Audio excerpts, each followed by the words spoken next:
Hello पिलाने welcome to पीओसीसी classes.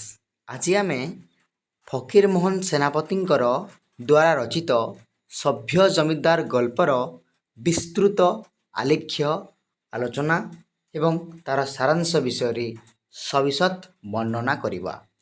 तेबे यही जो गल्प अच्छी सभ्य जमीदार यार रचयिता होती फकीर मोहन सेनापति। तेबे यही कहानी को आमको भल भाव बुझापी पड़ो। बही रे मिनिमम तुम 20 ରୁ 22 पेज अच्छी किंतु ताकू मु सर्टकट्रे बुझे दूची। कहानी को भल भाव बुझी नि पिला माने तापरे बहीर लाइन बाय लाइन को आम पढ़ा।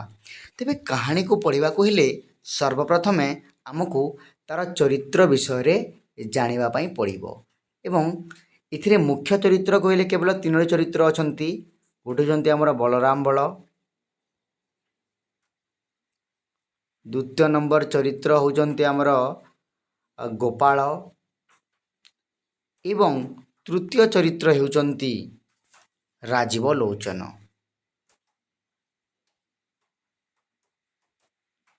जहाँ कि सर्टकट्रे आम राजीव बोलिकी कही था। ओके, तार मुख्य विषय वस्तु को आलोचना करिबा जे एई गल्पटी 20 शताब्दीर आरंभ में समाज रे देखा देइथिबा असली और नकली आधुनिकता मध्य थिबा पार्थक्य को देखाए। बाहर को निजको सभ्य शिक्षित और संस्कार बोली देखाउथुबा लोकमानंकर भितरटा किपरि अज्ञानता भंडामी अहंकार रे पूर्ण ताहा ही एही व्यंगात्मक भावना रे उपस्थापन करा जाइछि। तेबे कहानीर बलराम बल एवं गोपालंकर चरित्र चित्रण वर्तमान आम देखिबा। ओके, बालेश्वर महाजन बाबू बलराम बल कलिकतारू धुआपत्र आदि आमदानी करी बहुत टंका रोजगार करुथिले। तांकर जड़े विश्वासी चाकर थिला जार नाम होची गोपाल। गोपालर चतुरता और कार्यदक्षता देखि बाबू बलराम बल ताकू आपणार चारिपणा अंशीदार कराइदेले। तेबे यही कहानी रे आमको भल भाव बुझापी पड़ो बाबू बलराम बलंकर चरित्र एवं गोपालर चरित्र। बाबू बलराम बल जी कि कलिकतारे धुआं बेपार रे सबुठु 1 नंबर थिले एवं जेतेबेले से गाँ को जाइथिले निज अंचल को जाइथिले तांकर जिल्लार नाम होची जाजपुर। तांकर गाँर जाजपुर जिल्ला को जेतेबेले से जाइथिले देखिले गोटे 12 वर्षर माँ बापा छेउंड अनाथ पिलाटीए रास्तारे एपट सेपट होची भोकिला पेटरे रहुची। सेई गरीब पिला प्रति दया देखाई बाबू बलराम बल ताकू निज सहित कलिकता को आनीथिले। से आउ केही नुहे बरं गोपालिया। यार नाम प्रथमे कौन थिला? गोपालिया। गोपालिया धीरे धीरे बाबू बलराम बलंकर विश्वस्त होईछि। जेतेबेले ब्राह्मण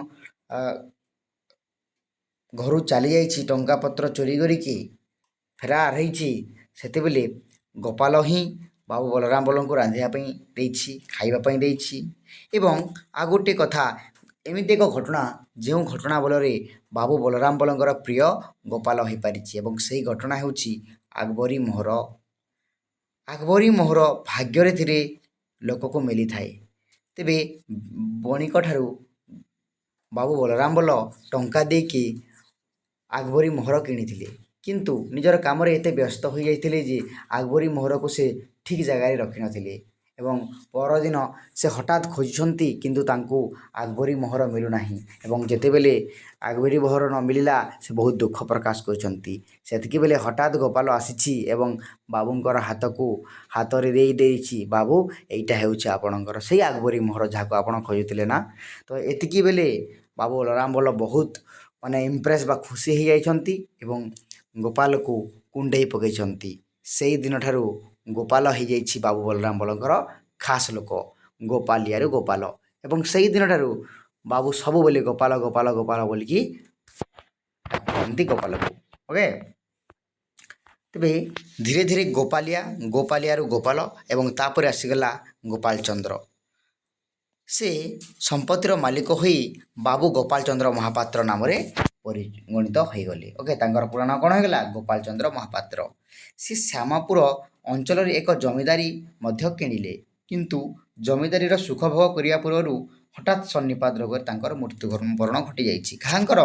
ଆମର ଏଇ ଗୋପାଳଙ୍କର। ଓକେ, ଗୋପାଳ କେଉଁ କେଉଁ ରୋଗରେ ମରିଯାଇଛନ୍ତି? ସନ୍ନିପାତ ରୋଗରେ। ଆଚ୍ଛା, ଗୋପାଳର ପୁଅର ନାମ କ'ଣ? ରାଜୀବ। ଓକେ, ଏବେ ଆମେ କ'ଣ ଜାଣିଲା ଯେ ଗୋପାଳର ଗୋଟେ ପୁଅ ଅଛି ଯାହାର ନାଁ ହେଉଛି ରାଜୀବ।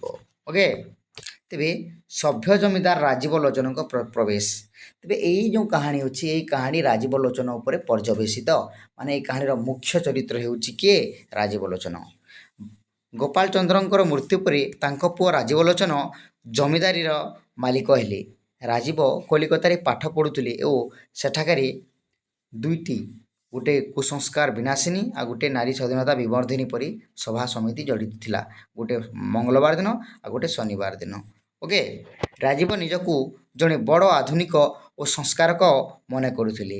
ସେ ଗ୍ରାମର ସରଳ ଓ ଅଶିକ୍ଷିତ ପ୍ରଜାମାନଙ୍କୁ ଏକାଠି କରି ବଡ଼ ବଡ଼ ସଂସ୍କାରମୂଳକ ବକ୍ତୃତା ଦେଉଥିଲେ।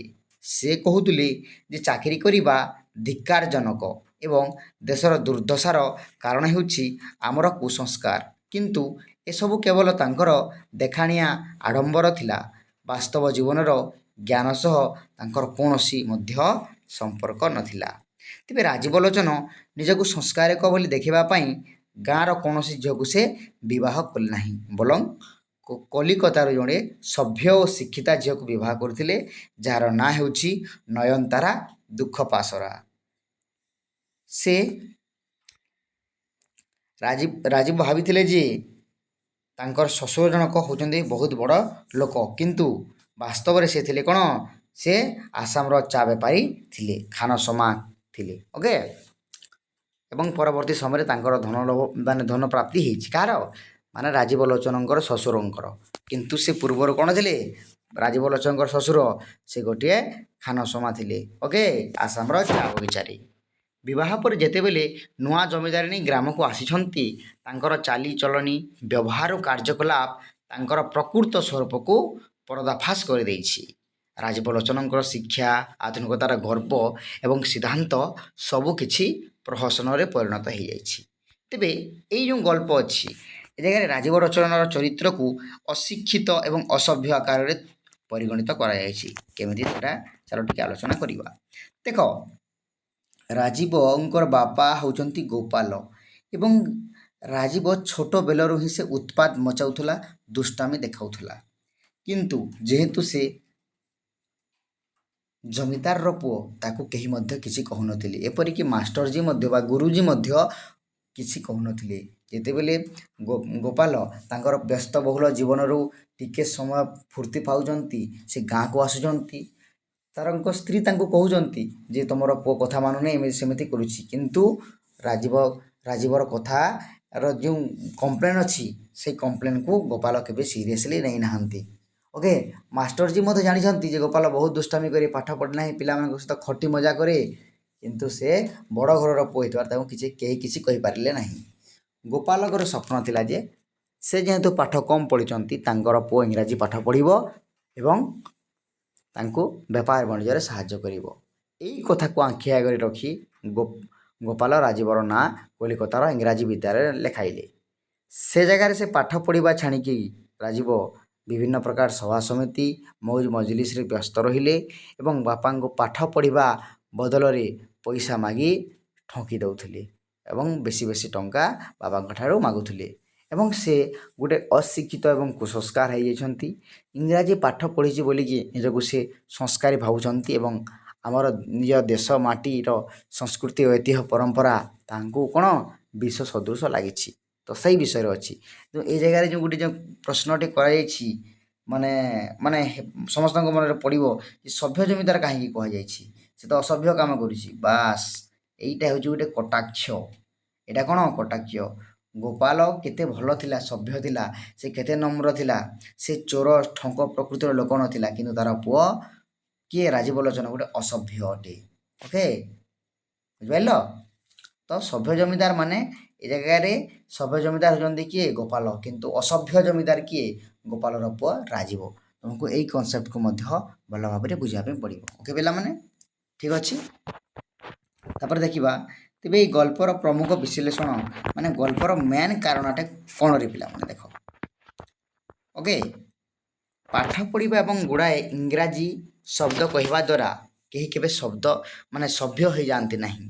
ବାସ୍ତବ ଜ୍ଞାନ ଓ ନୈତିକତା ନଥିଲେ ସେହି ଶିକ୍ଷାଟା ବ୍ୟର୍ଥ ହୋଇଯିବ। ତେଣୁ ଆଧୁନିକ ହେବା ନାଁରେ ନିଜର ଗାଁ, ସଂସ୍କୃତି ଓ ସାଧାରଣ ଲୋକଙ୍କୁ ନିନ୍ଦା କରିବା ଦ୍ୱାରା କେବଳ ନିଜର ଅଜ୍ଞାନତା ହିଁ ପ୍ରକାଶ ପାଏ। ତେଣୁ ବିନା ବିଚାରରେ ବ୍ୟବହାରର ସଂସ୍କୃତିକୁ ଆପଣେଇଲେ ଏବଂ ଅହଙ୍କାର କଲେ ଶେଷରେ ଲଜ୍ଜିତ ହେବା ପାଇଁ ମଧ୍ୟ ପଡ଼ିଥାଏ। ଓକେ, ଏଇଟା ଗୁଡ଼ିକ ଇମ୍ପୋର୍ଟାଣ୍ଟ ଜିନିଷ ଗୁଡ଼ିକ ଗଳ୍ପର ପ୍ରମୁଖ ବିଶ୍ଳେଷଣ। ଓକେ, 3 ମାର୍କ କୋଶ୍ଚିନ୍ରେ ଏହାକୁ ଟିକେ ଆଡ଼୍ କରିବା ପାଇଁ ଚେଷ୍ଟା କରିବ। ଓକେ ପିଲାମାନେ, ରହୁଛି ଧନ୍ୟବାଦ। ଆଶା କରୁଛି ସମସ୍ତେ ବୁଝିପାରିଥିବ। ଏଇଟା ଥିଲା ତ କେବଳ ତାହାର କାହାଣୀ। ପୁରା ନେକ୍ସଟ କ୍ଲାସ୍ରେ ଆମେ ଲାଇନ୍ ବାଇ ଲାଇନ୍ ତାକୁ ଏକ୍ସପ୍ଲେନ୍ କରିବା। ଠିକ୍ ଅଛି, ରହୁଛି ଧନ୍ୟବାଦ। ଜୟ ମା ସମଲେଇ।